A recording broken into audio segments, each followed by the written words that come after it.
Baik Bapak Ibu, tanpa kita menambah waktu lagi untuk bincang-bincang, nanti bincangnya sambil mendengarkan Mas Adi ya. Jadi kita mulai dengan basmalah. Bismillahirrahmanirrahim. Assalamualaikum warahmatullahi wabarakatuh. Alhamdulillah.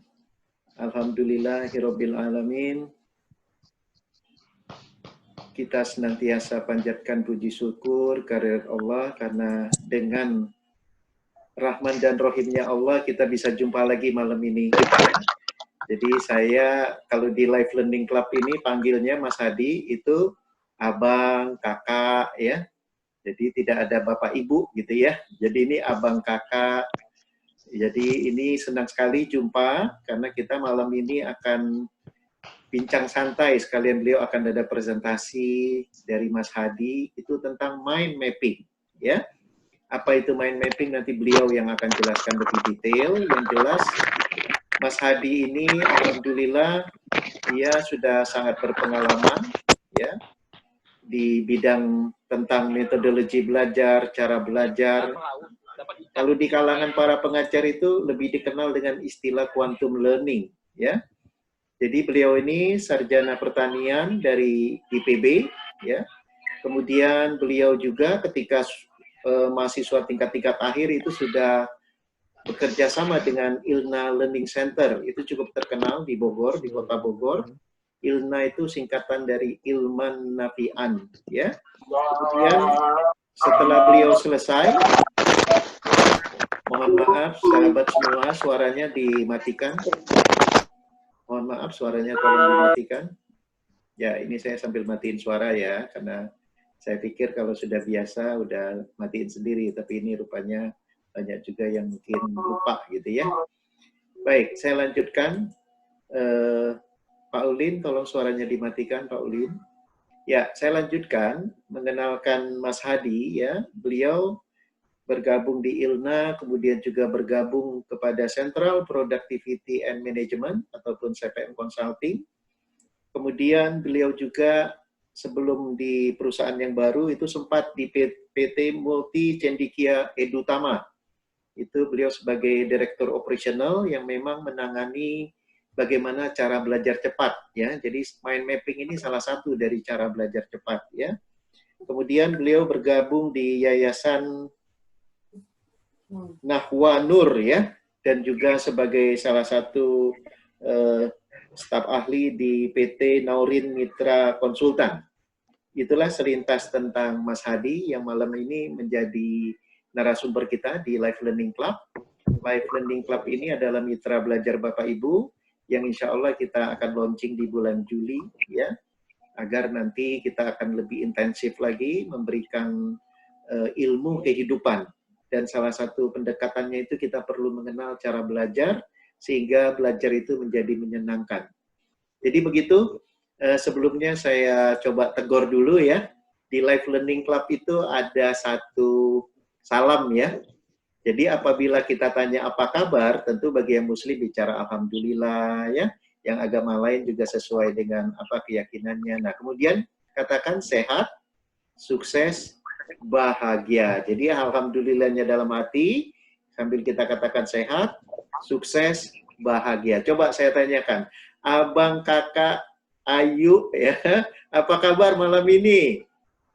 Sehat, sukses, bahagia. Ya, ini saya lihat ada Mas Budi, iya, ada Mbak Dami, ya. Ini selamat bergabung ya para saudara kita sekalian nih, para pembelajar di Live Learning Club.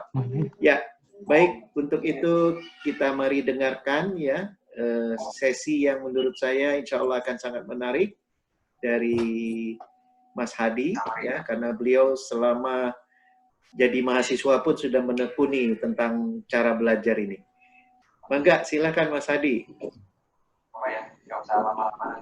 Baik, terima kasih Pak Edi. Assalamualaikum warahmatullahi wabarakatuh. Waalaikumsalam warahmatullahi wabarakatuh. Selamat malam untuk Bapak Ibu semua, abang kakak. Tadi ada Ayu juga, berarti multi etnis ya. Iya. Baik, alhamdulillah sebuah kesempatan yang luar biasa ketika Coach Edi ya mengenang lagi nih Pak Edi, Bang Edi. Bang Edi. Berarti bisa pesan roti bakar dong. Roti bakar Bang Edi ya. Iya. Ya, alhamdulillah ini kesempatan luar biasa untuk bisa bergabung membersamai Bapak Ibu semua di forum yang luar biasa gitu ya. Untuk sebagai sarana juga mengupgrade diri, mengasah skill kita semua untuk belajar, walaupun belajar santai karena malam hari ya. Ini bukan kelas malam kok jadi ya, bukan kelas malam. Ini bincang santai. Bincang santai Justru aja. ini dapat ilmu dari Mas Hadi agar belajarnya menyenangkan. Siap. Ya, walaupun mungkin kan pembelajaran sendiri tidak terpaku pada jenjang pendidikan formal ya. Ini kayaknya udah pada senior semua, jangan saya paling muda ya Pak ya. Ada tuh yang masih mahasiswa Mas, itu anaknya Mbak Susi, anaknya Mbak Susi dari Turki. Jadi langsung dimonitor nih seluruh dunia nih. Alhamdulillah. Ya. Mudah-mudahan apa yang kita sampaikan malam ini bisa bermanfaat untuk semua. Mungkin bukan suatu hal yang baru buat kita semua, tapi ketika berbicara mengenai mind mapping ya, Bapak Ibu mungkin sudah pernah dengar juga, sudah pernah mempelajarinya juga. Mungkin literatur-literatur tentang mind mapping juga sudah bertengger nih di rak-rak perpustakaan di rumah masing-masing. Tapi yang menjadi penting adalah sejauh mana implementasi kita terkait ilmu yang sudah pernah kita pelajari dalam keseharian kita. Mind mapping, Dek. Ya, terus Bang. Mas, saya sebentar. Ya, silakan.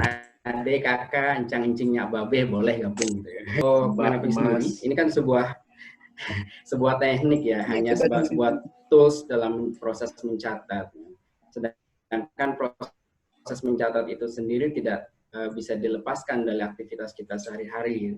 Walaupun dengan perkembangan teknologi, gadget dan sebagainya, kita bisa mencatat dengan berbagai media, tapi tidak bisa dipungkiri bahwa mencatat manual dengan tangan, dengan kertas, dengan pena itu masih menjadi alternatif penting juga untuk kita lakukan. Mohon izin untuk share screen, Pak Edi. Silakan Mas. Masuk. Kasih. Kalau tadi sudah diperkenalkan singkat dengan Pak Edi yang juga guru kami selama semasa masih di Simple ya, juga di perusahaan Pak Edi. Alhamdulillah silaturahim terus berlanjut, walaupun kita semua mungkin sudah berpencar ke segala arah, segala penjuru. Alhamdulillah dengan teknologi masih bisa tersambung. Ya, ini bincang santai kita terkait dengan membuat catatan. Kita bisa bercermin dulu sejenak catatan-catatan kita yang selama ini kita buat, kita gunakan, apakah memang masih membuat kita semangat untuk membacanya kembali gitu ya. Kadang pada saat mencatat semangat, pada saat mencatat paham, tapi ketika sudah kita review ulang kok malah jadi bingung gitu ya, seperti itu. Nah, sekilas beberapa hal yang kadang-kala sering kita alami. Pertama, kita sering kehilangan fokus dalam mencatat. Ini Bapak Ibu yang sering ikut meeting, rapat, pertemuan penting seperti ini dan sebagainya, ketika mencatat, wah, dengan pembicaraan yang begitu banyak, kadang melebar dan sebagainya, fokus atau poin-poin penting yang perlu kita catat jadi bias. Ya. Mana yang penting, mana yang pembahasannya tidak perlu kita masukkan dalam notulensi kita, kadang jadi bias seperti itu ya. Kemudian yang kedua, kebingungan dalam merangkum sebuah buku. Seringkali ketika kita membaca buku, outputnya, harapannya ketika selesai membaca buku, kita punya rangkuman, pemahaman, ilmu yang bertambah dari apa yang sudah kita baca. Tapi yang sering terjadi adalah ketika kita selesai membaca buku, ya, selesai pula informasi yang kita dapatkan tidak utuh, gitu ya, tidak utuh seperti itu. Maka selain membaca, kita perlu juga untuk merangkum. Walaupun kadang-kala dalam sebuah buku juga sudah disediakan rangkumannya atau ikhtisarnya. Kemudian kadang-kala kita juga stres dalam mencatat, karena tadi ya alur pembahasan atau ya, topik-topik yang dibicarakan tidak sistematis dan berurut. Mungkin kalangan pelajar, kalangan mahasiswa seringkali mengalami kendala seperti ini. Dosen kita dengan berbagai informasi dan pengalaman yang sudah dilalui, proses pembelajaran kadang-kala semakin satu topik akan melebar ke banyak topik, ya, beranak dan bercabang. Nah, ketika kita ingin mencatat, jadi bingung tadi lompatan-lompatan itu ketika harus dicatat dengan proses mencatat manual, seringkali kita kebingungan sendiri tadi. Poin ini masih nyambung dengan poin di atas sebelumnya. Kemudian mau dicatat ditambahkan di mana. Nah, ini faktor yang atau kondisi-kondisi yang sering terjadi pada saat kita mencatat. Kemudian terakhir merasa galau karena catatan yang kita buat mungkin cukup pada saat dibuat, ya, ternyata banyak kehilangan konten penting saat hendak dibaca lagi. Ini sering terjadi. Ketika dibuat, kayaknya paham, kayaknya clear, semuanya sudah tercatat. Nah, tapi selepas dari pertemuan, selepas dari perkuliahan dan sebagainya, kita review ulang, kok malah bingung apa yang kita catat. Seperti itu ya. Nah, oleh karena itu, kita akan perbaiki model-model catatan kita dengan teknik yang sudah dikenalkan, salah satunya dengan teknik mind mapping. Metode mencatat banyak, ya, tidak hanya metode mind mapping, nanti kita coba review beberapa metode yang ada, tapi untuk aplikasinya dan digunakan saat ini lebih mudah dengan mind mapping. Nah, ingat kembali, banyak hal yang telah kita pelajari, namun tidak semua hal terekam dengan baik dalam memori kita. Kita sering mengalami hal seperti itu. Buku kita yang sudah kita baca cukup banyak, cuma pemahaman ataupun informasinya kadang sepotong-sepotong seperti itu ya. Nah, oleh karena itu perlu keterlibatan seluruh panca indera untuk memperkaya dan memperkuat daya ingat kita. Nah, dengan mencatat mind mapping, insya Allah itu akan melibatkan seluruh komponen panca indera kita, ya. Bukan sekedar proses mencatat atau mentransformasi informasi saja. Baik, sedikit ini ya, review saja. Ketika kita berbicara peta Indonesia, saya ingin tanya dari 5 pulau-pulau besar ini secara berurut, kira-kira nomor 1 pulau apa ya? Ya, silakan bisa, jawab di chatting. Oh, di chatting boleh. Di chatting ya. Bisa di unmute juga boleh, nggak apa-apa. Oke, di unmute boleh juga. Jadi untuk di unmute coba kita lihat. Silakan mau jawab, silakan unmute. Nomor 1 apa ya Bapak Ibu? Kira-kira saja nih. Kalau kita bayangkan ini adalah sebuah peta Indonesia blank, nomor 1 ini peta apa pulau apa ya? Ada? Ayo silakan. Ada yang mau jawab? Nomor 1 itu pulau apa? Oh, itu udah banyak tuh Mas Hadi. Bilang Sulawesi, Kalimantan, Papua, Jawa. Itu adalah Sulawesi, Pak. Sulawesi. Sulawesi. Oke, terus yang kedua. Nggak kelihatan, layarnya hilang. Oh, sorry. Layarnya hilang. Layarnya hilang. Irian Jaya. Iya, 2 Irian Jaya benar. Oh, 2 Pak. Saya coba ulang lagi ya untuk screen-nya ya. Mana itu? Sebentar. Kelihatan? Nggak kelihatan.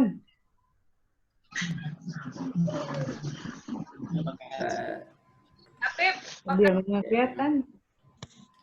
Nah, sebentar Bapak Ibu. Oke, nah nih. Ya, silakan boleh dilihat. Oke, nomor 2 Papua. Nomor 2 Papua. 3 Jawa. Nomor 4 Sumatera. Oke. Nomor 5 Kalimantan. Wah, luar biasa. Ya. Ini namanya benar-benar peta buta ya. Benar-benar peta buta. Kenapa kita bisa hafal? Masih bisa hafal dengan peta buta ini? Sering melihat. Sering melihat. Udah pernah menggambar sebelumnya Bapak Ibu? Pernah. Pernah. Ya, siap. Ya, jadi betul ya. Dari nomor 1 itu Sulawesi, nomor 2-nya Irian Jaya, ya, atau Papua, nomor 3 Pulau Jawa, 4 Sumatera, dan kelima Kalimantan. Luar biasa ketika sebuah peta buta tidak ada gambarnya pun, hanya kita coba berikan titik-titik nomor urut, Bapak Ibu sudah bisa mereview kembali informasi sebelumnya yang sudah pernah masuk. Gitu ya. Nah, harapannya catatan kita pun nantinya demikian, yang sudah pernah kita buat, yang sudah pernah kita catat, walaupun hanya sebuah judul yang tertampilkan di sebuah kertas, kita masih bisa merecall kembali memori kita terhadap catatan kita. Tapi ini memang bertahap, tidak serta-merta pada awal kita belajar mencatat dengan mind mapping, kita bisa terapkan hal ini ya. Ini berproses, banyak hal yang bisa kita kolaborasikan untuk membuat mind mapping kita semudah membaca peta buta tadi. Ya, seperti itu. Nah, ini catatan kita kan juga kadangkala menjadi ini udah ya tadi ya catatan kita. Oke. Ya. Catatan kita apakah sudah bisa kita gunakan untuk mengulang kembali sehingga mendapatkan informasi yang utuh. Ini sejauh mana pengalaman-pengalaman kita dalam mencatat. Ya. Kalau tulisannya bagus, kadang-kadang kita menjadi mudah ya. Tapi kalau pengalaman sebagai mahasiswa yang lebih senang, kayaknya kalau dulu ongkos fotokopi terasa lebih murah ketimbang harus mencatat sendiri ya Pak Edi. Sehingga bisa minjam catatan teman gitu ya. Iya. Nah ini Tony Buzan yang mengenalkan teknik mind mapping. Pada awal dikenalkan, teknik mind mapping ini memang digunakan di dunia industri, kalau tidak salah, sehingga digunakan untuk mencatat seluruh proses yang terjadi dalam dunia industri, dalam pabrik. Tapi kemudian mulai bergeser, pemanfaatannya bukan hanya di dunia industri saja, sudah ke ranah-ranah yang lain. Karena ini sifatnya skill, teknik. Gitu. Ibarat pisau bisa digunakan untuk apapun yang ingin dipotong. Nah ini seperti itu. Nah, mengapa harus mencatat? Mungkin Bapak Ibu yang masih percaya dan mengandalkan catatan pribadi, ini menjadi sebuah aktivitas yang mau tidak mau harus. Gitu. Walaupun kadang-kala dalam sebuah seminar, dalam sebuah pelatihan sudah nanti disediakan handout-nya, sudah disediakan file-file materinya, tapi tetap karena catatan-catatan pribadi kita itu lebih berasa untuk memudahkan kita dalam review ulangnya.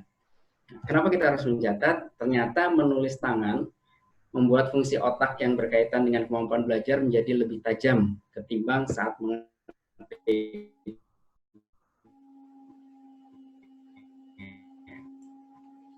Tadi ya, perkembangan teknologi semakin maju, gadget kita, di note kita, tangan kita, itu juga mengasah untuk menguatkan daya ingat kita ketimbang mengetik. Ini kata Knut Kira dari Nebraska.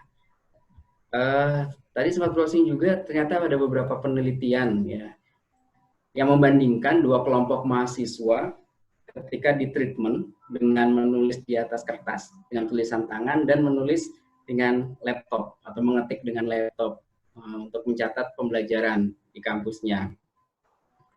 Ternyata kesimpulan pertama adalah mahasiswa yang mencatat dengan laptop memiliki catatan yang sama persis dengan penjelasan yang dikatakan oleh dosen. Jadi letterlux apa yang disampaikan oleh dosen tercopy paste dalam catatan laptopnya seperti itu. Nah ini mungkin bagus juga ketika memang nanti ujian-ujian yang dikeluarkan adalah tekstual atau harus sesuai dengan apa yang disampaikan dosen. Kemudian yang kedua, mahasiswa yang menulis tangan di atas kertas memiliki catatan yang lebih berantakan dan penjelasannya tidak beraturan. Ya, jelas nih ya, kadang-kala. Nah ini berpengaruh juga tulisan tangannya. Walaupun semuanya kadang mengklaim tulisan dokter gitu ya. Walaupun tidak menjadi pembenaran bahwa tulisan tangan tidak harus bagus, yang penting terbaca oleh kita ataupun bisa kita pahami. Kemudian yang ketiga, saat dilakukan tes, mahasiswa yang mencatat menggunakan tulisan tangan justru memiliki ingatan yang lebih kuat dibandingkan mahasiswa yang mengetik materi penjelasan dosen di laptopnya. Nah, kesimpulan yang ketiga, yang keempat, mahasiswa yang mencatat menggunakan laptop memiliki motivasi belajar yang lebih rendah. Nanti bisa digali kenapa seperti itu. Nah, ternyata menulis di atas kertas menggunakan tangan bisa meningkatkan daya ingat, sangat baik untuk menyimpan, mengingat kembali, menyimpulkan materi yang sedang dipelajari. Kemudian dapat memperkuat ingatan seseorang terhadap apa yang dipelajari saat itu. Sangat bisa kita ambil kesimpulan seperti ini. Kenapa dulu mungkin dalam pola-pola pembelajaran ketika di level TK, SD, kemudian berlanjut gitu ya, kita lebih sering diajarkan untuk menulis dengan tangan dengan jumlah tertentu. Ini backsound-nya iklan dulu ya. Ada yang mau pesan? Ada yang lewat ya Sate Padang ya. Ini kalau komplek malam begini Pak Edi ya. Banyak iklannya. Ya. Ya, demikian juga ketika mulai muncul ya mushaf yang bisa ditulis dengan tangan sebagai sarana latihan juga untuk menghafal Al-Qur'an. Nah, memang ternyata tidak bisa dipungkiri bahwa menulis tangan dengan berulang lebih menguatkan informasi tersebut masuk ke dalam otak kita dan lebih menguatkan kembali ketika di recalling atau dipanggil kembali memori tersebut. Nah, belajar sambil mengetik di laptop atau komputer mempunyai efek tidak terlalu baik bagi otak. Saat mengetik, tangan kita tidak bergerak seperti saat menulis. Mungkin ayunan-ayunan tangan itu pun bersinergi dengan kerja otak, sehingga otak memberikan umpan baliknya. Berbeda dengan ketika kita mengetik tombol-tombol tools keyboard kita, ternyata tidak sebaik ketika menulis tangan. Nah, ini kita mulai masuk ke seni mencatat dengan mind mapping. Bapak Ibu, ya tadi seperti di awal saya sampaikan, bisa jadi sudah pernah mendengar atau sudah pernah mengikuti bahkan pelatihan-pelatihan terkait dengan teknik mind mapping. Tapi sejauh mana apa yang sudah difahami tersebut terimplementasikan dalam keseharian kita.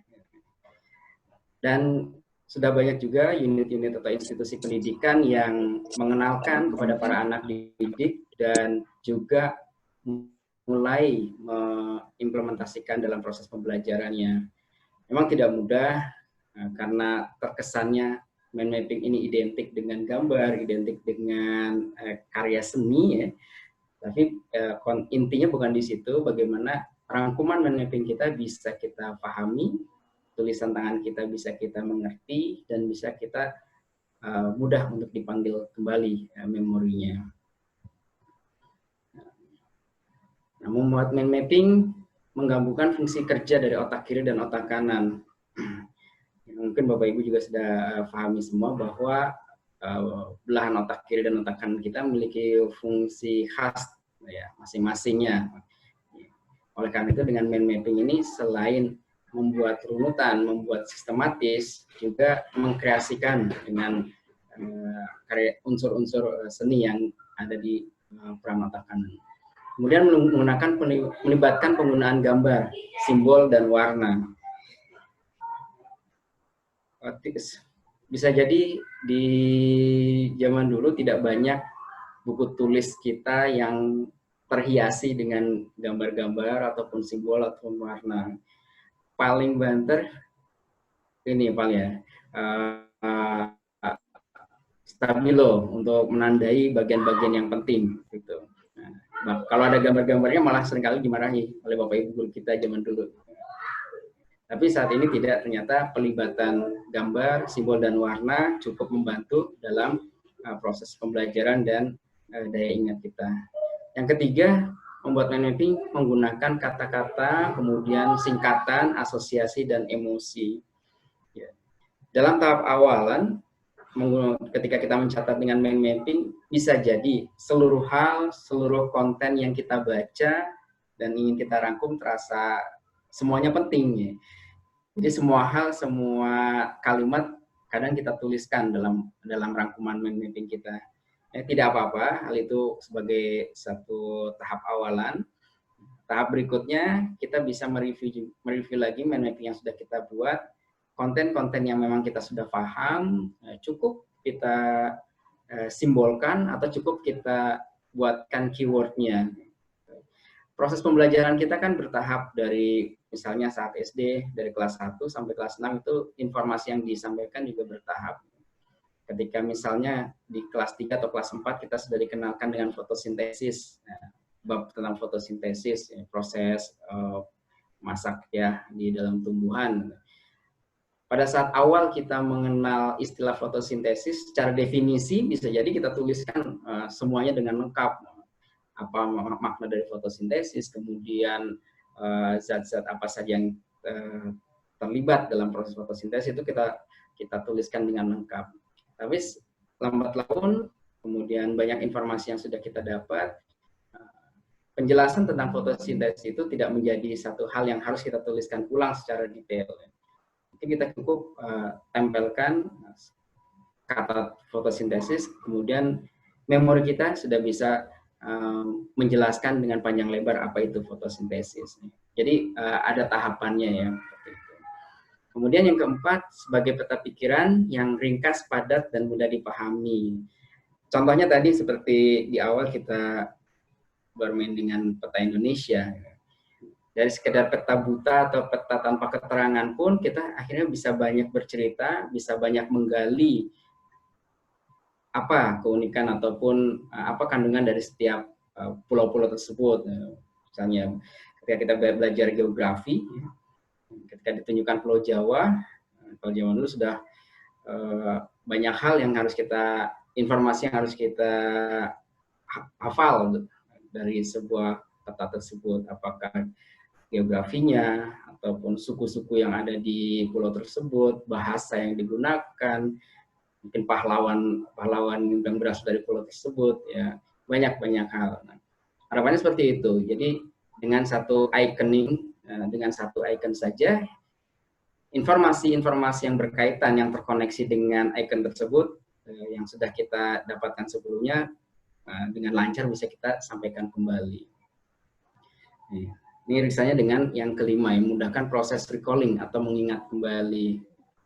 Kemudian pembuatan dapat dilakukan secara bertahap tadi, seperti yang pembahasan yang ketiga, bertahap dan dievaluasi.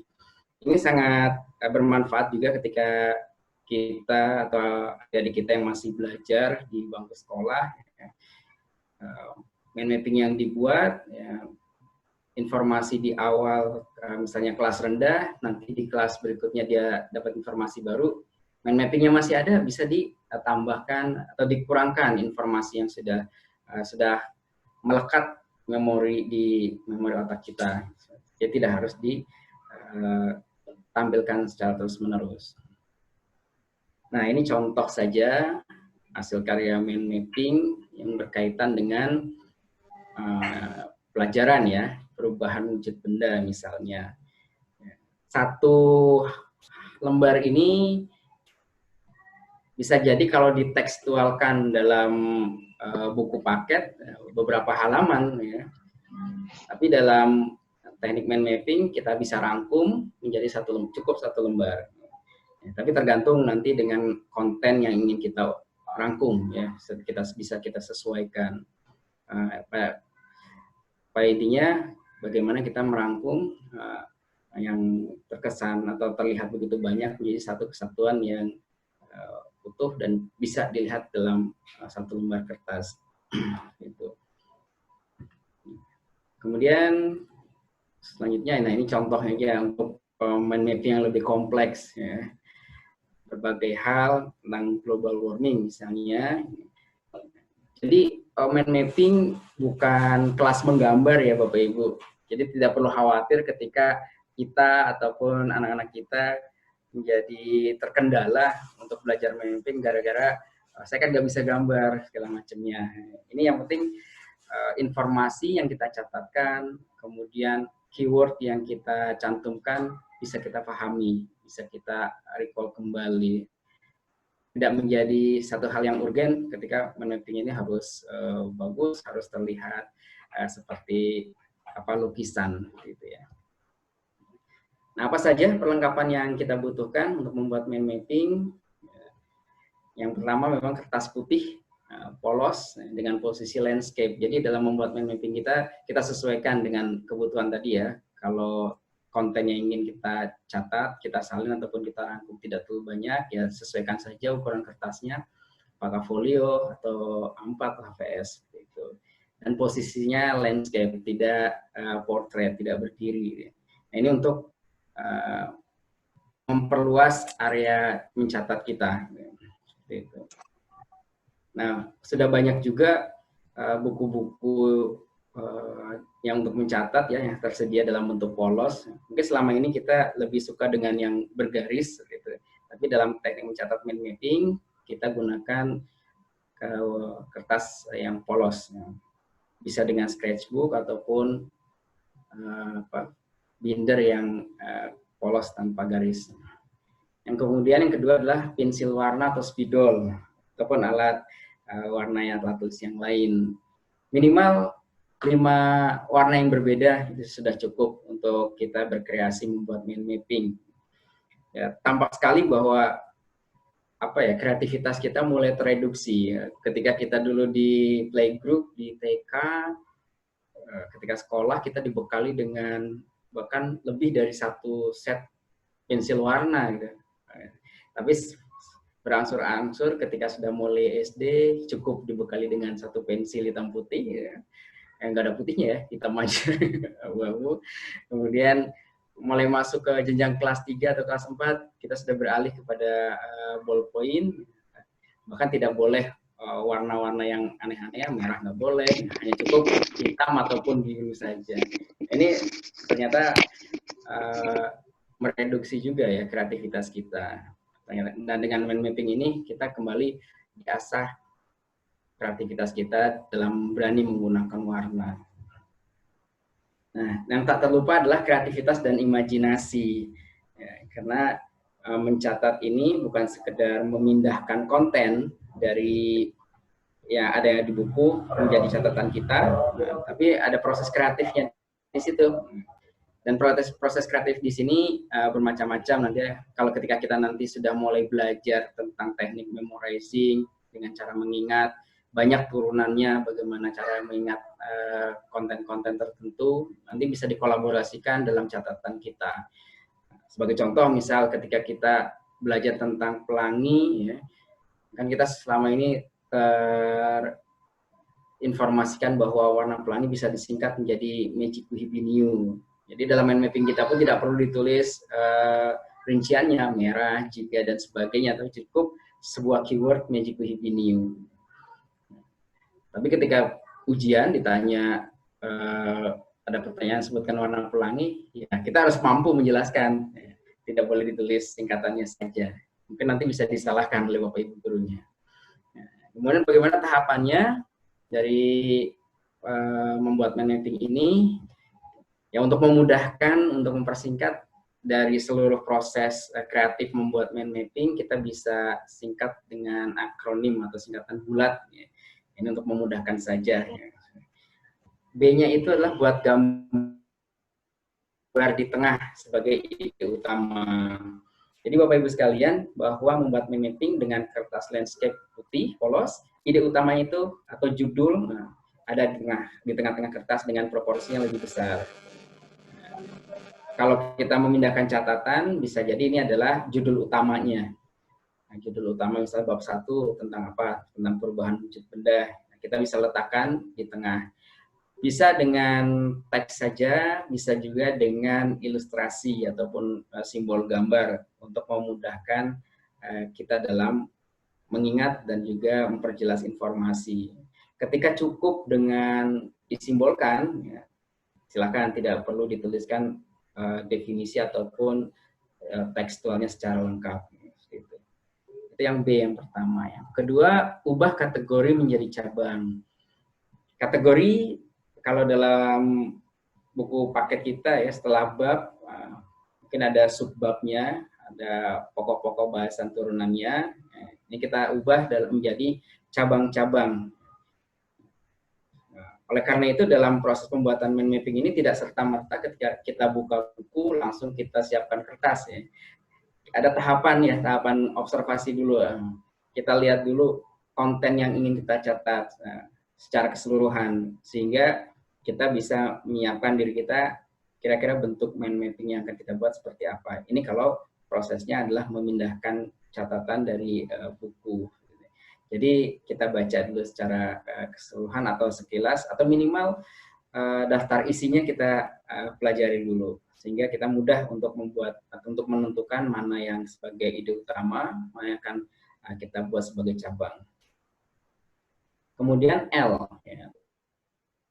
Lengkapi dengan gambar dan warna. Nah, disinilah kita bisa berkreasi dengan gambar-gambar yang bisa menyimbolkan sebuah informasi ataupun sekedar melengkapi sebuah informasi yang sudah kita tuliskan seperti itu. Seperti kode-kode ataupun simbol-simbol tertentu ya, sehingga mind mapping kita menjadi lebih menarik dan lebih mudah difahami. Karena bahasa gambar atau bahasa simbol lebih mudah direkam oleh otak. Ya, contoh saja ketika kita tanyakan Bapak Ibu coba bayangkan rumah ya, atau bayangkan istana ya. Pasti memori otak kita langsung mereview pada sebuah bentuk ya, sebuah bentuk rumah atau sebuah bentuk istana dengan segala pernak-perniknya.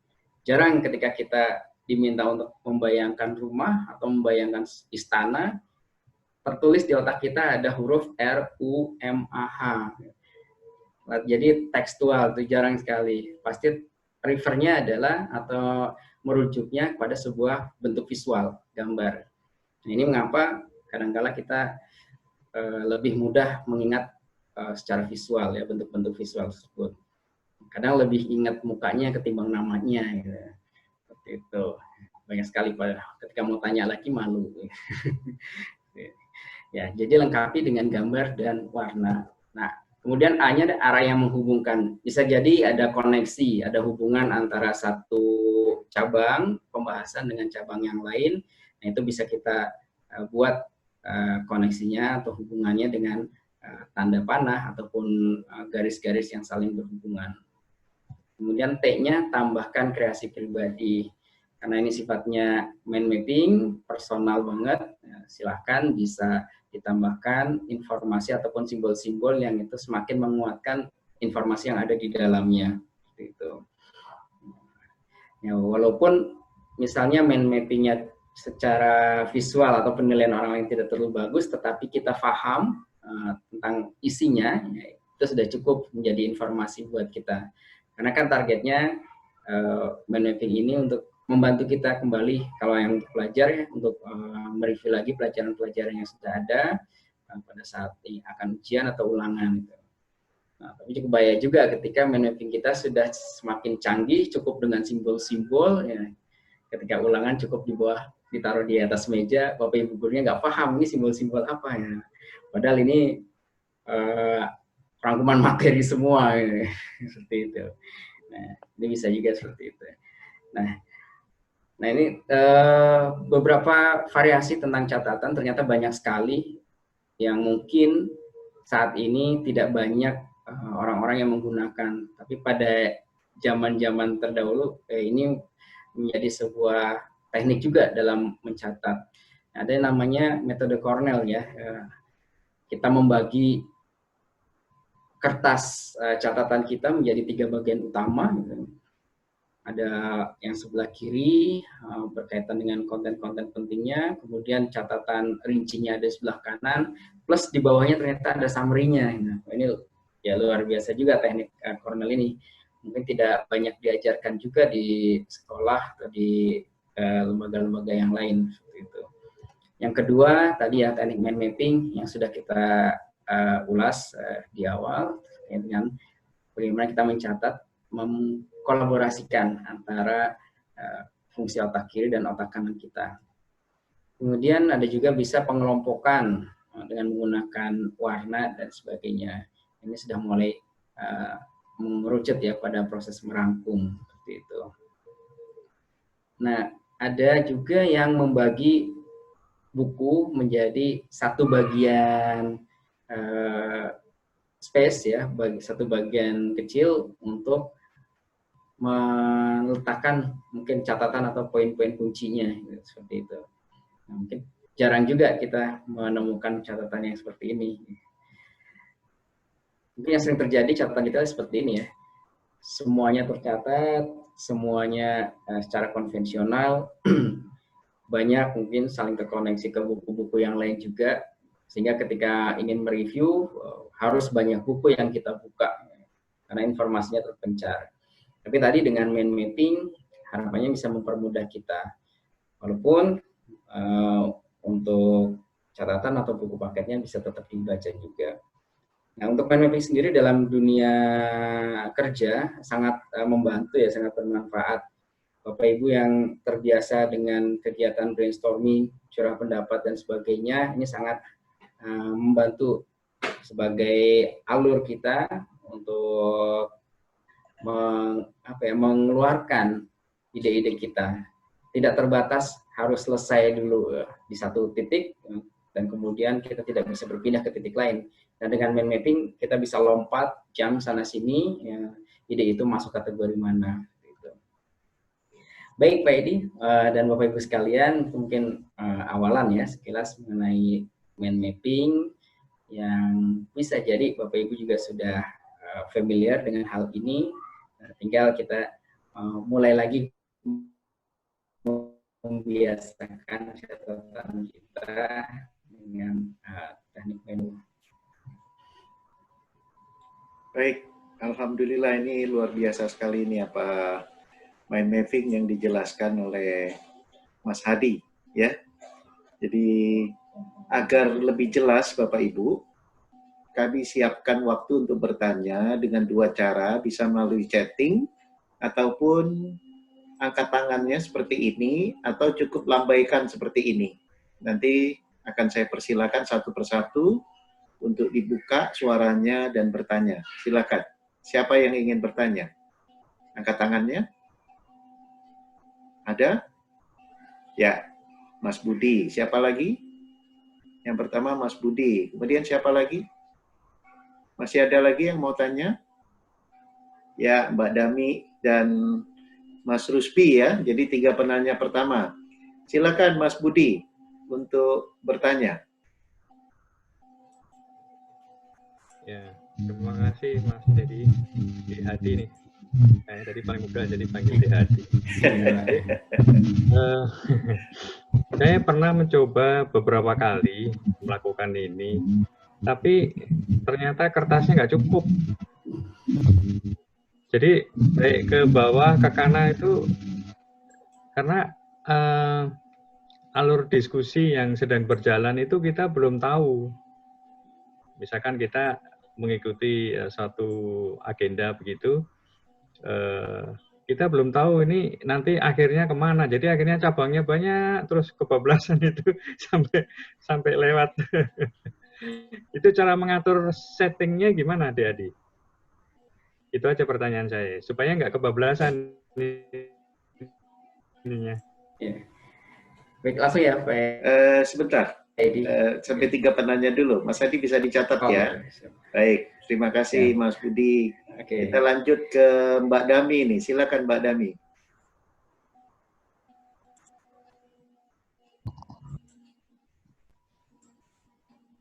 Mbak Dami, silakan dibuka suaranya. Untuk ya, suaranya sudah kedengaran? Dengar, Bu.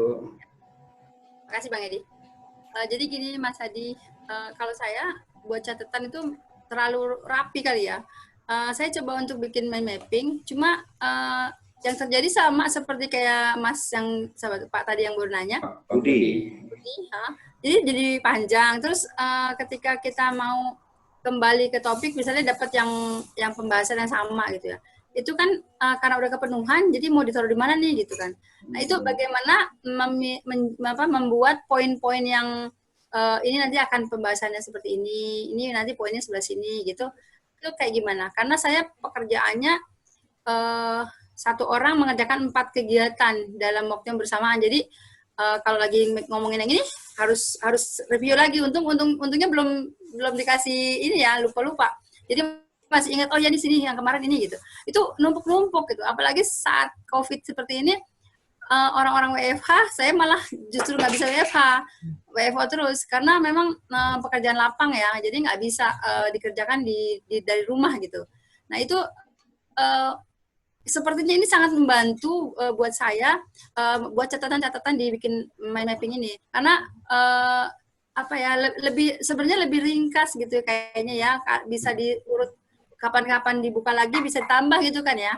Nah ini mohon arahannya juga. Terima kasih. Ya, terima kasih Mbak Dami. Kita lanjut ke Mas Rusbianto. Silakan Mas Rusbianto pertanyaannya.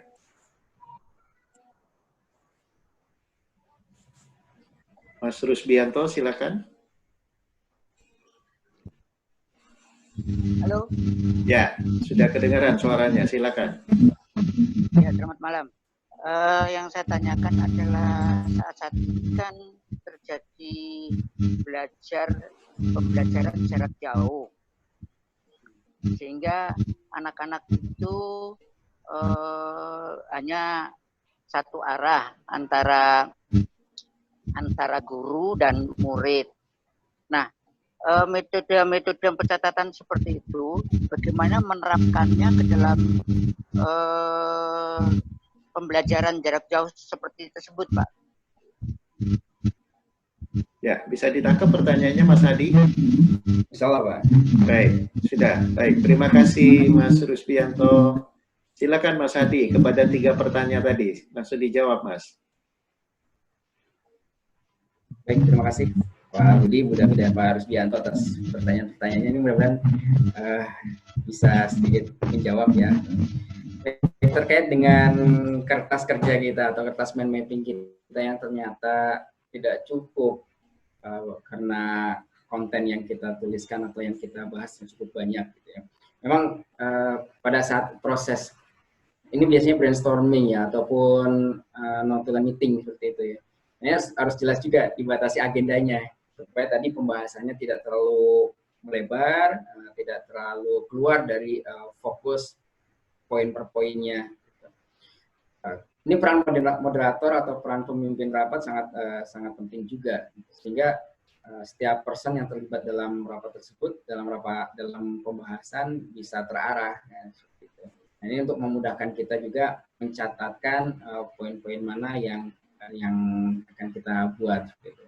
Dan jangan sampai untuk teknik berikutnya yang sedang digandrungi juga dalam pembahasan brainstorming seperti ini adalah dengan memanfaatkan post-it, Pak ya. Post-it. Jadi semua boleh mengeluarkan idenya, semua boleh berpendapat. Kita tinggal tuliskan dalam post-it dan tempel. Nah, mind mapping pun bisa jadi seperti itu. Jadi mind mapping besar kita cukup dengan kertas besar, ya, plano dan sebagainya misalnya.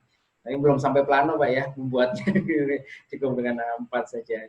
Tadi pembahasan yang terarah, terstruktur, mulai dengan peran dari para pemimpin rapat atau moderator bisa mengarahkan kita untuk lebih rapi ya, untuk lebih mengantisipasi perlu banyak atau sedikitnya kertas kerja kita.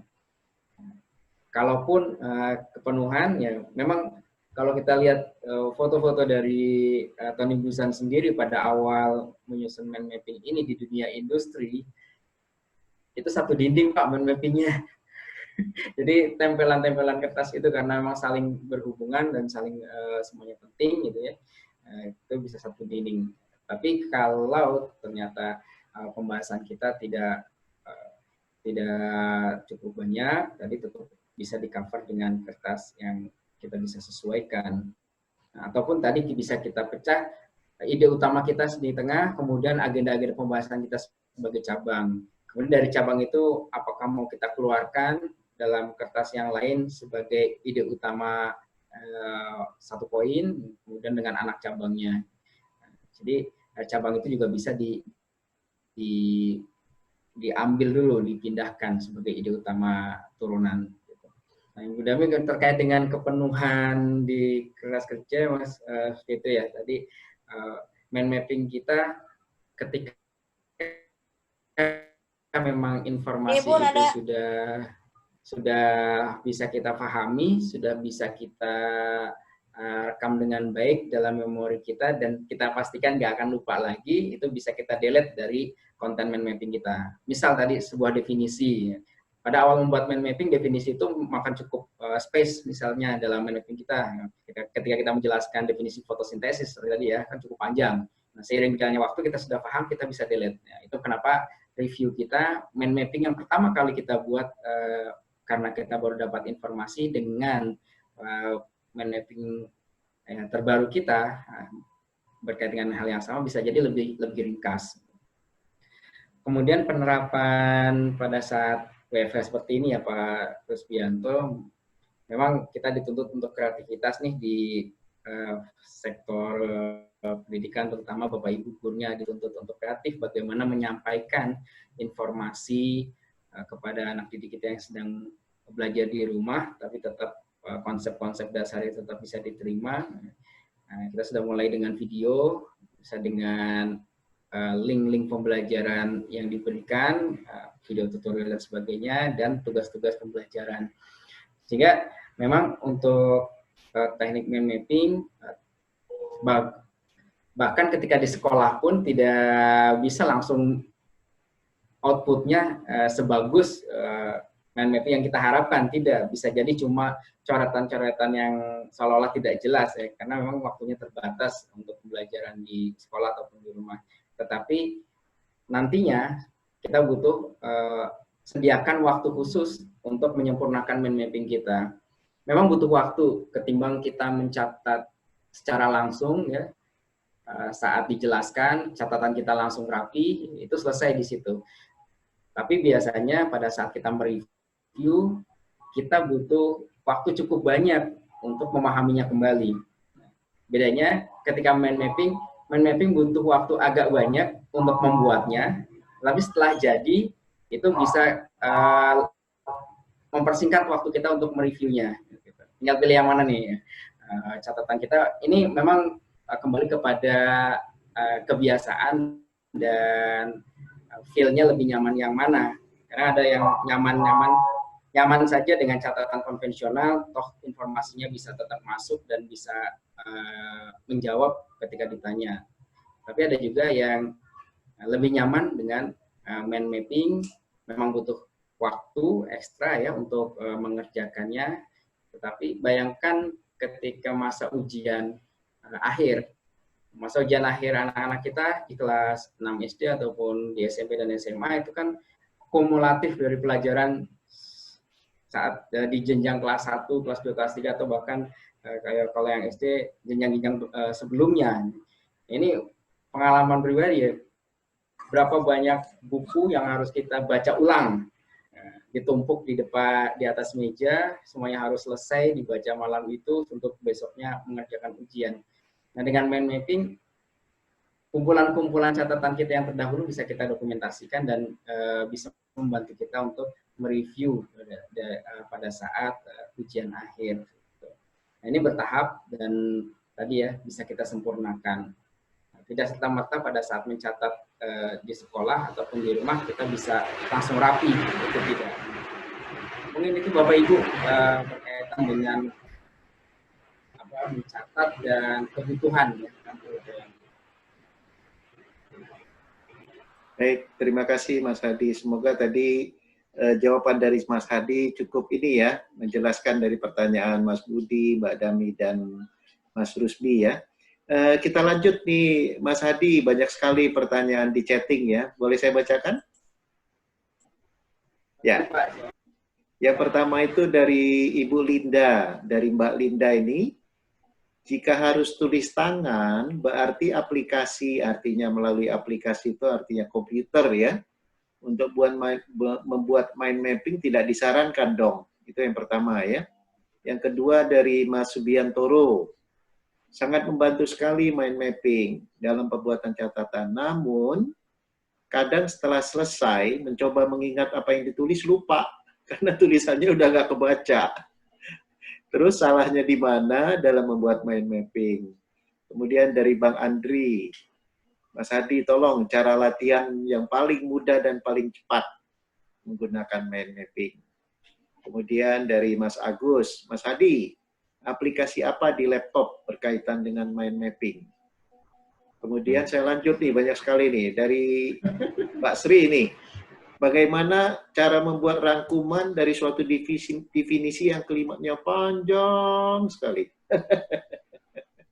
Dari Mas Sarsisto, ini saya bilangnya Mas Eyang ini, ya. Yang pertama dia tanya apa? Mind mapping ini untuk tingkat pendidikan yang mana yang efektif? Artinya itu apakah mulai dari SD atau apa ya? Kemudian yang kedua, apakah sama dengan meringkas konten yang sedang dipelajari? Saya teruskan ini ya, banyak ini Mas Hadi. Jawabnya besok kayaknya ini. Makanya dikumpulin, nanti mana di mind mapping untuk dijawab bisa hari ini atau besok. Gitu. Kemudian dari Bang Ardiansyah, perlu rasanya diberikan contoh untuk aplikasi mind mapping pada PowerPoint. Gitu. Tapi ada juga komentar, Mas Hadi kayaknya jajanannya banyak yang lewat. Ya, silakan Mas Hadi. Siapa ini scrollnya lumayan jauh nih. Kita jawab dari bawah dulu deh. Ya memang kalau untuk pengaplikasian mind mapping di PowerPoint pun sudah tersedia dengan tools shape yang ada ya. Tapi sangat terbatas, sangat tergantung bagaimana kepiawaian kita juga menggunakan PowerPoint tersebut untuk berkreasi dengan mind mapping. Kemudian tingkat pendidikan sepanjang pengalaman kami mengenalkan mind mapping ini di tingkat sekolah dasar memang lebih efektif di jenjang kelas 4 ke atas lah ya. Karena dalam proses pembuatan mind mapping apalagi yang berbasis pada merangkum dari sebuah buku, ini ada tahapan lagi yang harus kita ajarkan, itu bagaimana kita mengelola ataupun membaca buku itu sendiri. Apakah dengan teknik membaca cepat, dengan speed reading, atau cukup dengan mengobservasi buku, sehingga kita bisa fokus mana konten yang akan kita buat mind mapping-nya dan mana kalimat-kalimat yang cukup mewakili informasi yang dijelaskan dalam buku tersebut. Apakah sama dengan meringkas konten yang sedang dipelajari? Kurang lebihnya sama. Bahkan di buku-buku pelajaran anak-anak sekarang, anak sekolah sekarang juga sudah dilengkapi dengan peta pikiran atau peta konsepnya ya, bisa dalam bentuk mind mapping, karya tulisan tangan ataupun berbasis aplikasi. Jadi nyambung dengan yang berkaitan dengan aplikasi. Kalau untuk yang berbayar ataupun yang gratisan cukup banyak juga, ada Mindjet Manager yang bisa kita gunakan di laptop. Tapi lagi-lagi kalau kita ingin menghasilkan kreasi mind mapping yang tadi seperti yang dicontohkan, ada unsur karya seninya, ya, ada unsur pewarnaannya, itu memang lebih efektif dengan tulis tangan. Untuk aplikasi di laptop, ini sangat membantu kita juga ketika dalam proses bekerja, kita butuh merangkum atau butuh mencatat, silakan bisa digunakan, tidak masalah. Tapi kita tidak bisa banyak berkreasi dengan aplikasi tersebut karena terbatas ya, terbatas. Tapi cukup membantu dalam proses kerja kita untuk mencatat. Bagaimana cara membuat rangkuman dari suatu definisi yang kalimatnya panjang? Nah, ini agak kesulitan juga seandainya definisi itu ataupun unsur-unsur yang ingin dirangkum merupakan bunyi pasal misalnya atau bunyi undang-undang. Ada memang tekniknya, tapi ini sangat kolaborasi dengan konsep pembelajaran yang lain. Tadi saya sampaikan dengan memorizing, karena di memorizing sendiri kita akan belajar bagaimana mengasosiasikan, menyimbolkan sesuatu kalimat yang kelihatannya panjang atau bahkan kelihatannya susah untuk dilafalkan. Ini bisa kita gunakan dulu teknik memorizingnya, baru kita implementasikan di mind mapping kita. Sehingga kalimat-kalimat yang panjang ataupun istilah-istilah yang sulit itu itu bisa dengan mudah kita baca ulang, ya, kita baca ulang dalam mind mapping kita. Kemudian tadi terkait dengan aplikasi ya, bisa Mindjet Manager, ataupun ketika kita browsing untuk aplikasi mind map, banyak sekali di sana, baik yang berbayar ataupun yang versi gratisnya. Rata-rata sama untuk penggunaannya. Cara yang paling mudah dan paling cepat bagaimana belajar dan terus mencoba, dari mulai catatan pribadi kita misalnya, kemudian nanti bisa ditingkatkan menjadi catatan yang lebih baik lagi, ya. Dengan simbol-simbol gambar itu juga boleh, ya, sehingga mapping kita lebih cepat terasah gitu ya untuk mencatatnya. Mungkin kelihatan aneh ya ketika kita mencatat dengan teknik yang tidak biasa, apalagi ketika dilihat oleh orang gitu ya. Bisa jadi lagi gambar-gambar apa ya, padahal kita sedang mencatat mind mapping.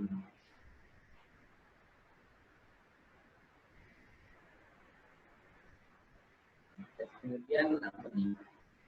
Tulisannya nggak kebaca, no ya. Jadi tulisannya tidak terbaca. Nah, terkait dengan tulisan tadi, selama kita masih bisa membaca, selama kita masih bisa memahami apa yang kita tulis, misalnya itu cukup. Walaupun orang lain melihatnya agak sulit membacanya. Ya. Berarti ini perlu diperbaiki. Ya, tadi jangan berharap mind mapping kita langsung jadi, ya. Seandainya dalam kondisi darurat atau dalam kondisi tidak memungkinkan kita untuk mencatat dengan baik, ya. Nggak masalah dicatat secara cepat, yang penting konsep ataupun poin-poin pentingnya dalam mind mapping kita bisa tetap ambil. Jika harus tulis tangan, berarti aplikasi untuk mind mapping tidak disarankan. Tadi ya sampaikan, ketika pun harus menggunakan aplikasi, silakan, tidak masalah. Tapi dalam penggunaan aplikasi sangat terbatas ya, apalagi kalau kita tidak terlalu senang untuk ngoprek lebih jauh aplikasi tersebut, kira-kira ada fitur apa saja yang bisa kita manfaatkan. Ya, seringkali kita terpaku pada fitur-fitur standar saja yang bisa kita gunakan. Aplikasi diciptakan pastilah untuk mempermudah proses yang tadinya dengan tangan butuh banyak waktu, tapi dengan aplikasi kita lebih mudah. Dengan tools ataupun icon-icon yang default sudah tersedia, kita tinggal ambil, insya Allah lebih mudah. Cuma untuk berkreasi sesuai dengan keinginan kita, misalnya bentuk garisnya, warnanya seperti apa, ini memang sangat terbatas. Gitu. Nah, kemudian apa nih?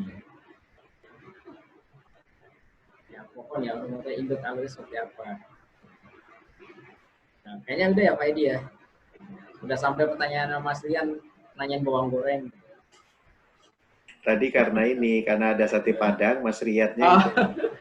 Tapi nampaknya Mas Rian ya sama Zahra itu sudah mulai angkat tangan nih untuk pertanyaan kedua nih, ya. Jadi yang pertama Mas Rian, kemudian Zahra, siapa lagi yang mau tanya? Kebetulan kondisi lagi hujan, mudah-mudahan tetap bisa terdengar suaranya. Ya, betul. Baik, kami persilakan Mas Rian. Silakan dibuka suaranya, Mas. Silakan bertanya, Mas. Mas Rian? Nah, ini Mas Rian. Ya, halo. Ya, silakan halo, Mas Rian. Ya, gini Pak, saya kan lagi mulai awal ya untuk jadi broker. Jadi kita tuh hanya mempertemukan antara owner sama buyer tuh ya Pak ya. Dan juga selain kita istilahnya rumah persorangan ataupun perusahaan, kita juga ada primary namanya itu developer.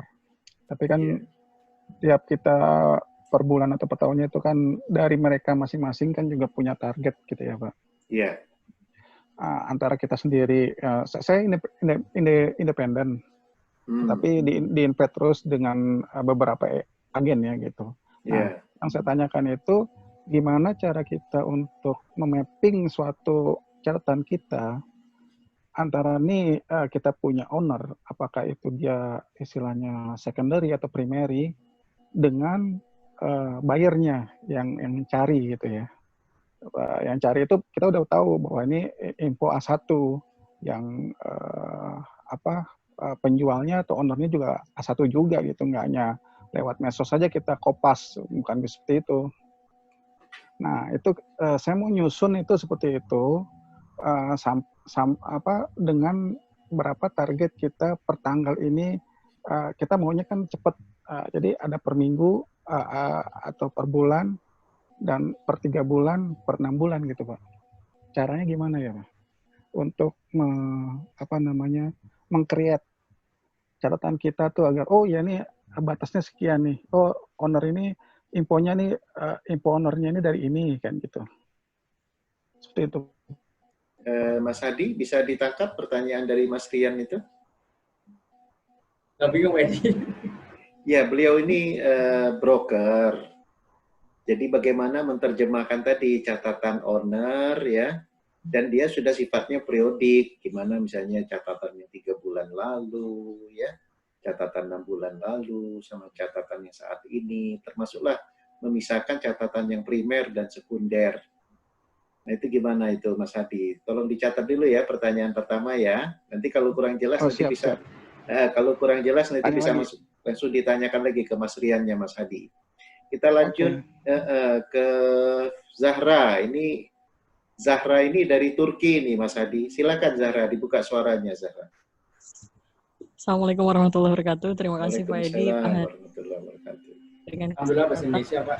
Jadi mau bertanya untuk apakah mind mapping ini bergantung pada cara belajar kita, karena memang aku sendiri merasakan aku cara belajarnya misalkan audio. Nah sampai saat ini mind mapping aku belum beres-beres.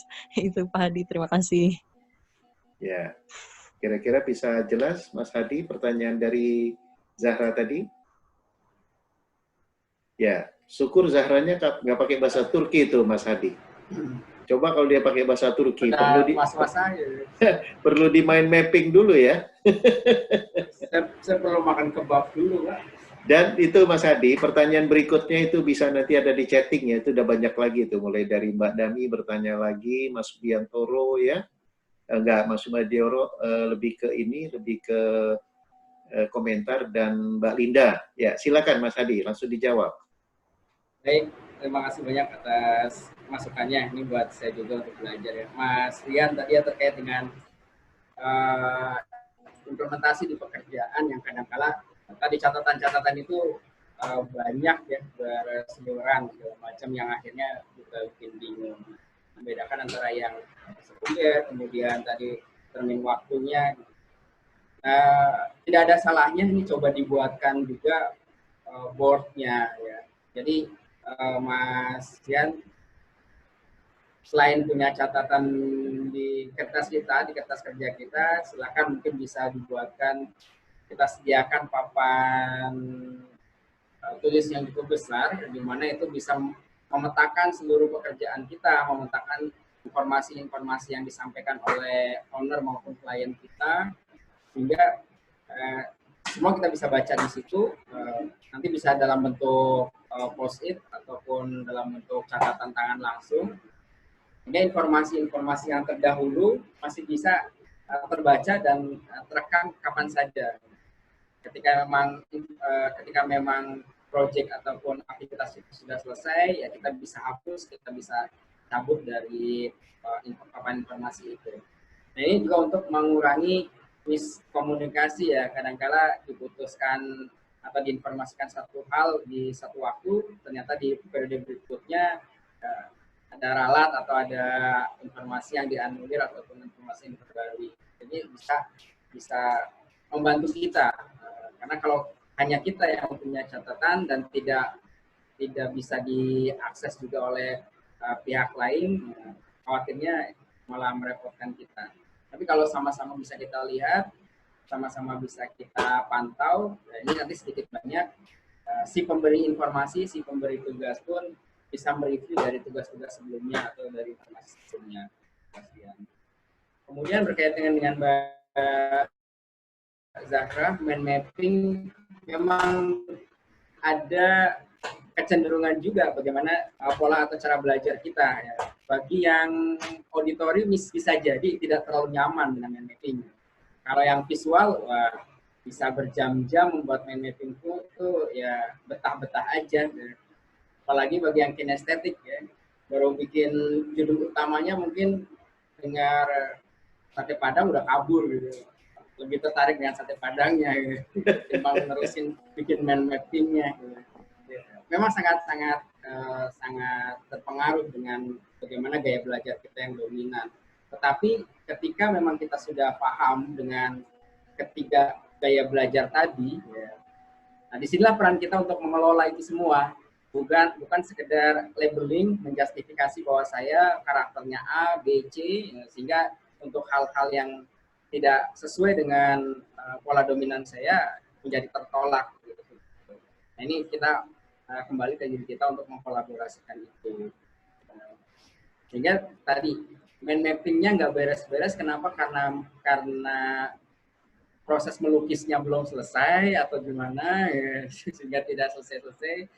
Seperti yang di awal saya sampaikan, mind mapping bukan kelas menggambar, mind mapping bukan kelas seni lukis, ya. Tapi bagaimana kita mentransformasi informasi tekstual yang ada yang kita hadapi, yang kita baca, menjadi informasi yang sifatnya visual, ya, bisa kita nikmati. Kenapa anak-anak kita ataupun peserta didik lebih senang baca komik ketimbang baca buku pelajaran atau novel sekalipun, ya. Karena komik full dengan gambar, ya. Dan alhamdulillah sekarang terobosan-terobosan itu sudah mulai ada. Banyak transformasi dari buku pelajaran yang sudah bergambar, kemudian komik-komik ya, yang diadaptasi dari materi-materi pelajaran, itu sangat-sangat membantu. Minimal bagi mereka yang belum bisa baca pun, secara visual dia sudah bisa menerjemahkan apa isi di dalam buku tersebut yang dia baca. Kemudian kalau kita mau lanjut di chattingnya, dia cukup banyak memang. Ya, justru gini Mas Hadi, ini dari Live Learning Club itu menyiapkan 5 hadiah. Jadi kita jangan ditanya, kita yang tanya. Mereka udah memahami belum apa yang dijelaskan Mas Hadi tadi, ya. Jadi 5 pertanyaan itu ya akan ada 5 hadiah.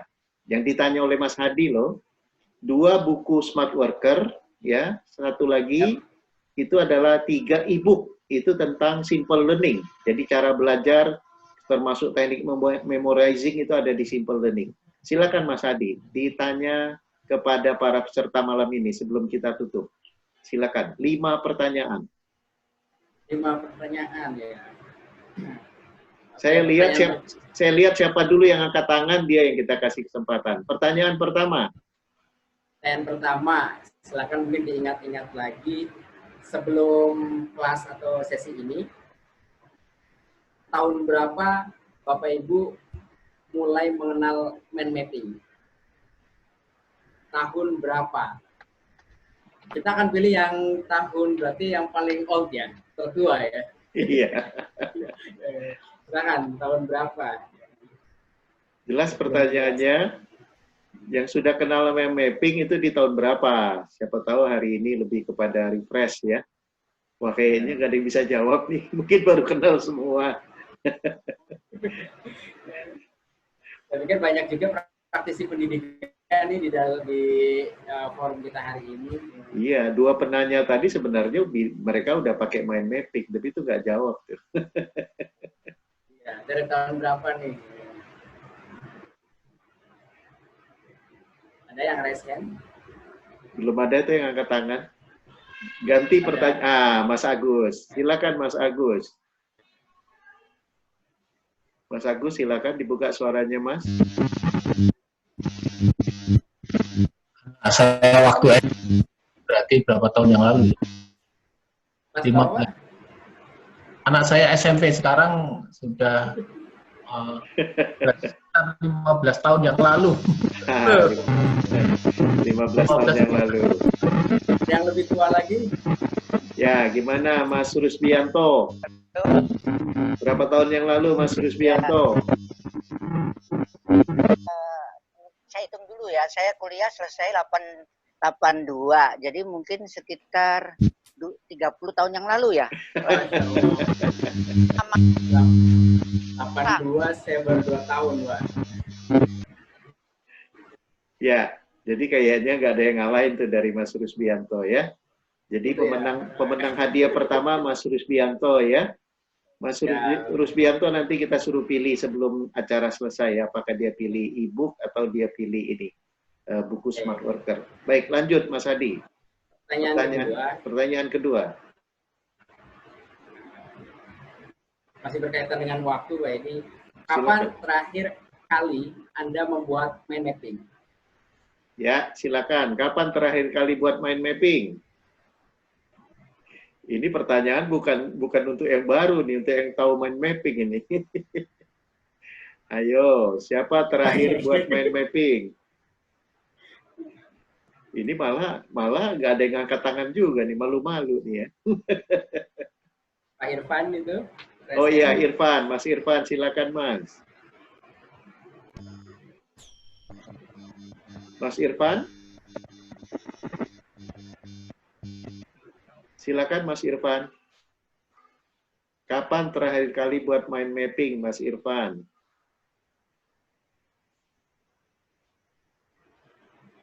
Oh, ada yang bilang belum pernah. Nah, ini Dokter Lea bilang seminggu yang lalu. Alhamdulillah. Oke. Ada yang mengalahkan? Ada yang mengalahkan? Lebih cepat? Ya, Mbak Widya, silakan Mbak Widya. Kapan Mbak Widya? Mbak Widya, kapan buat mind mapping-nya?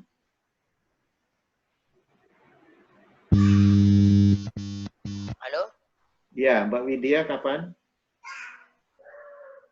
Bu Dami hari ini saat ikutin sesi. Nah, itu Mbak Dami hari ini. Nah, jadi siapa tuh pemenangnya itu? Siapa pemenangnya, Mas Hadi? Bu Dami hari ininya.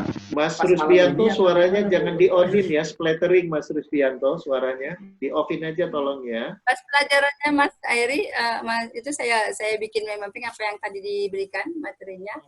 Jadi saya coba langsung aplikasi. Siap. Bisa ditunjukin? Baik, boleh. Bisa ditunjukin? Silakan Bu, tunjukkan Bu.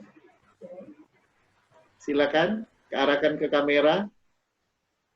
Alhamdulillah. Ya, betul. Very good. Ya, selamat Bu Dami. Ya. Bu Dami pun nanti saya kasih pilihan ya, mau pilih yang mana. Karena ini 2 pemenang pertama boleh pilih. Tapi kalau yang ketiga, keempat sudah ngikutin aja tuh. Silakan Mas Hadi lanjut. Pertanyaannya masih 3 lagi nih. 3 lagi. Siapa yang sering ditunjuk jadi notulen? Ya juga. Yang udah menang nggak dulu ya? Yang udah menang. Kasih kesempatan yang lain. Yang menang ini dulu mengendorkan urat sarafnya dulu. Biar hadiahnya dibagi sama yang lain. Agus sebagai host yang sering memberikan notulen akhir itu Dokter Agus itu. Tiap acara. Lain saja hadiahnya. Dokter Agus. Agus sering jadi notulen. Iya. Berarti boleh. Berarti Mas Agus pemenang ketiga ya? Ya, boleh. Ya, lanjut. Mas Agus. Mas Adi, 2 lagi. Pertanyaan keempat ya. Siapa yang mengenalkan mind mapping? Ayo, siapa yang mengenalkan mind mapping? Penemu mind mapping siapa? Oke, Mas Irfan, silakan. Suaranya nggak kedengaran, Mas. Itu ada Utami itu, Tony Busan tulisannya. Ya, nanti kita lihat Mas ini dulu, Mas Irfan dulu yang udah duluan ya. Mas Irfan, suaranya nggak kedengaran, Mas. Atau chatting, Mas? Karena tadi ada juga yang udah chatting. Siapa, Mas? Chatting ya. Bu Tami. Bu Tami Irga. Bukan, Mas Irfannya boleh chatting karena suaranya nggak kedengeran. Pas sudah chatting di bawahnya. Oh, dia udah chatting, udah? Nggak itu. Oh ya, udah betul. Udah betul ya. Mas Irfan jadi dapat hadiah keempat. Satu lagi, Mas. Mas Hadi. Atau satu lagi dari saya. Silakan Pak Edi. Ya, siap-siap ya. Siap-siap. 1, 2, 3. Tadi Mas Hadi menjelaskan langkah membuat mind mapping itu dengan akronim bulat. Apa maksudnya langkah bulat itu? Silakan. Oh, Mas Budi angkat tangan. Iya. Silakan Mas Budi. Terima kasih Mas Edi. Ya. Jadi yang pertama itu bulat.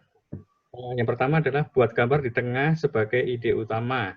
Iya, bagus. Nomor 2 adalah U-nya ubah kategori menjadi cabang. Very good. Ya. Kemudian yang ketiga, L-nya lengkapi dengan gambar dan warna. Excellent. Apalagi? Kemudian yang keempat adalah A, arah yang menghubungkan. Ya. Sekali lagi, Kemudian satu yang lagi. kelima, tambahkan kreasi pribadi. Ini luar biasa ini Mas Budi. Ya, Mas Hadi betul ya, Mas Budi tadi ya. Baik, 5 pemenang sudah hari ini. Saya kasih pilihan buat Mas Rusdianto. Pilih buku atau pilih e-book? Silakan dibuka suaranya, Mas Rusdianto. Pilih buku. Pilih buku, oke. Mbak Dami, pilih buku, pilih e-book. Suaranya nggak kedengaran, Mbak Dami. Buku. Buku, ya berarti 2 buku Smart Worker, itu 1 buat Mas Rusbianto, 1 lagi buat Mbak Dami ya. 3 orang lagi itu akan dapat e-book, itu tentang simple learning, cara belajar yang tadi dijelaskan oleh Mas Hadi ya. Lengkap itu bukunya ya. Cukup tebal kalau dicetak, tapi itu kita buat dalam bentuk e-book. Baik. Tuker deh, Edi. Bang Edi tuker deh. Oh, mau tukar. Oke, tukar ya. Ya, kalau tukar ya udah, berarti yang lain sisanya. Ini Mas Rusbianto mau ngomong apa nih? Tuker. Oh, tuker juga. Oke, baik. Bung hari ini. Baik, ya. Ini pada tuker ya. Jadi yang sisanya itu ada buku, ada e-book ya. Baik, alhamdulillah. Ini Mas Hadi ada pesan sebagai ini apa? Tips terakhir nih sebagai wejangannya agar nih sahabat LLC malam ini betul-betul lebih semangat ke depannya dengan mind mapping ataupun cara belajar yang menyenangkan agar ke depannya itu kita yang tergabung di Life Learning Club ini lebih mudah belajarnya. Silakan Mas Adi. Baik, terima kasih banyak Pak Edi. Bang Edi. Terima kasih banyak juga Bang Edi. Ya, Bang Edi. Biasa panggil Pak ya. Sopan, Bang Edi. Ya, terima kasih banyak juga untuk Abang dan Mbak, Bapak Ibu sekalian yang sudah berpartisipasi di malam hari ini, menyisihkan waktu kumpul keluarganya dengan di depan laptop, di depan gadgetnya, membersamai kita semua. Ya, alhamdulillah mudah-mudahan apa yang sudah kita sampaikan, apa yang sudah kita paparkan, pertama menjadi informasi, kemudian yang kedua tidak ada salahnya dicoba. Memang sesuatu yang barangkali baru dan belum terbiasa, agak berat juga untuk dilatih dan dicoba. Tapi hal ini sudah banyak kita terapkan juga kepada para peserta didik kita, adik-adik kita yang di sekolah sudah mulai dikenalkan, dan ya manfaatnya luar biasa. Manfaatnya bisa membantu kita juga dalam proses mencatat.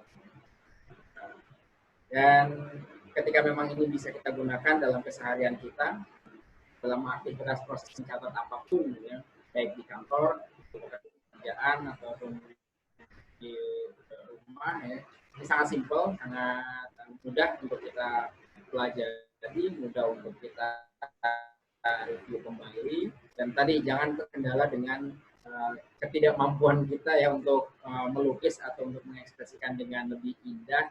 Jadi minimal garis-garis, catatan-catatan kecil kita itu bisa membuat informasi kita mudah kita panggil kembali, kita recall kembali. Dan bagi yang memang ingin memanfaatkan teknologi, aplikasi untuk mind mapping ini sudah cukup banyak, silakan bisa diakses dan bisa dimanfaatkan. Dan itu tadi ya, bagi yang lebih sering mendapatkan amanah sebagai notulen segala macam, itu insya Allah akan lebih membantu para peserta yang lain untuk mengikuti alur pembahasan, alur pembicaraan yang terjadi selama proses brainstorming, selama proses rapat dan sebagainya, lebih terarah seperti itu. Oke. Ya mudah-mudahan tadi bisa dicoba, bisa diaplikasikan, ya.